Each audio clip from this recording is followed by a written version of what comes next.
তাহলে ইংরেজিতে টাইনে সিলেকশন কর দি। একটা নারকেল 2 টাকা। আমার ইংরেজি শিখতে হয়েছে অঙ্ক কোন 2 টাকা। প্রশ্ন ফাঁস করে আপনি এত টাকা পেয়েছেন, সেই টাকা দিয়ে আপনি কি করেছেন? হেই টাহা মুই খরচ করিয়া লাইছি আল্লাহর রাস্তায়।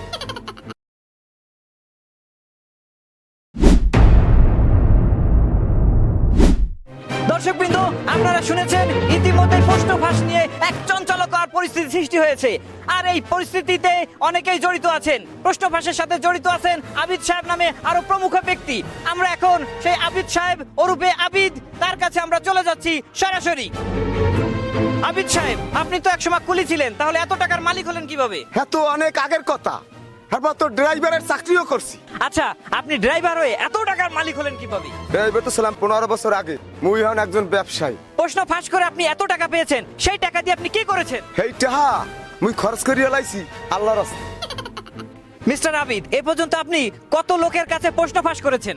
কত শত লোকের কাছে যে দিছি হেইকে মুই গুণে রাখছি নেই। খালেক সাহেবের ছেলে, সে একজন বিসিএস ক্যাডার, নিজেকে প্রতিষ্ঠিত বলে দাবি করে। এ বিষয়ে আপনার মতামত কি? খালেক সাহেবের ছেলে under matric 3 Mostak. Under matric 3 মানে? হে 3 বার মেট্রিক পরীক্ষা দিয়া এরপর পাস মারছি। এরপর টাইনে টুন্না আইএ বিএ পাস করছি। হ্যার মাথার উপর মোর হাত যেতে না থাকতে। তার মানে? মানে বুঝলেন না, নগদ 1 লাখ টাকা গুণে লইছি সব দিয়া। আর কাদের কাদের মাথায় আপনার হাত আছে যদি একটু বলতেন? এত সব মনে নাই। খালেকের পোলা, বেদানা আবার ছোট পোলা, আরো পেসুর ইত্যাদি ইত্যাদি আপনি লিখেছেন। দর্শক মণ্ডলী, আমরা এখন চলে এসেছি অভিযুক্তদের কাছে। আবিদ সাহেবের মুখ থেকে যা শুনেছিলাম তার সত্যতা কতটুকু আমরা এখন তাদের মুখ থেকেই শুনবো। সঙ্গে থাকবেন। স্যার, আমি আকাম্মে টিভি থেকে আসছি। আপনাদের বিরুদ্ধে অভিযোগ আছে, আপনারা নাকি প্রশ্ন কিনে সারা রাত ধরে পড়ে সকালবেলা সেই প্রশ্নের উত্তর দিয়ে আপনারা নাকি বিসিএস ক্যাডার হয়েছেন। এই বিষয়ে আপনাদের মতবাদ কি? শালা কয় কি? আমার মতো smart one of the one মেধাবী student there is no in the country. আইসে there is no in the country.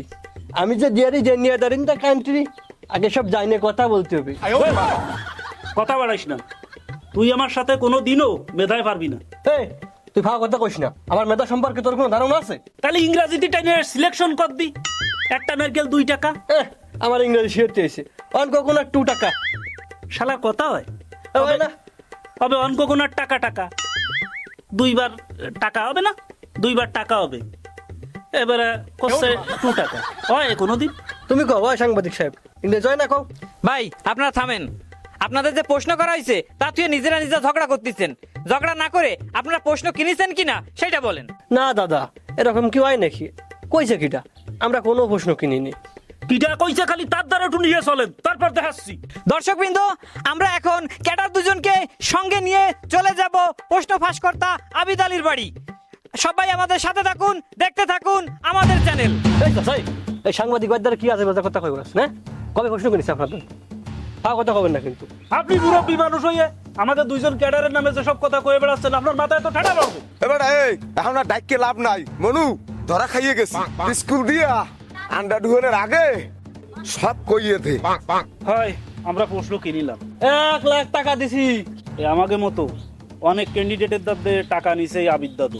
হয় টাকা নিয়ে দালান বাড়ি হোটেল এগুলো সব বানাইছো। এমন এই উগন্ড বারকা কথাবার্তা কাউকা মোর দালান কই মুই হেইটা দিয়া দান খরাত করছি। ওসব তো লোক দেখানো ছিল, চেয়ারম্যানিতে দাঁড়াবা সেই জন্যই। হয় তোমরা যে চাকরি পাইয়া বড় বড় ঘুষ খাও, হেইতে কিছু হয় না? হয় আপনার মতো তো রাত্রির বেলা আউশ করে শালিরে ডাইয়ে এনে 5 লাখ টাকা দিনা। দেবে বাজে কথা কইস না।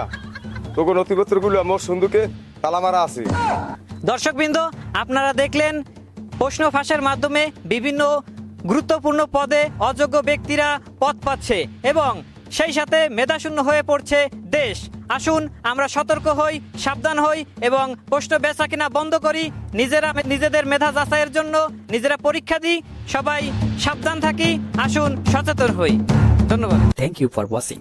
ভিডিওটি ভালো লাগলে লাইক শেয়ার করতে ভুলবেন না। এই ধরনের মজার ভিডিও পেতে চ্যানেলটি অবশ্যই সাবস্ক্রাইব করে বেল বাটনের অল অপশনটি সিলেক্ট করে সাথে থাকুন।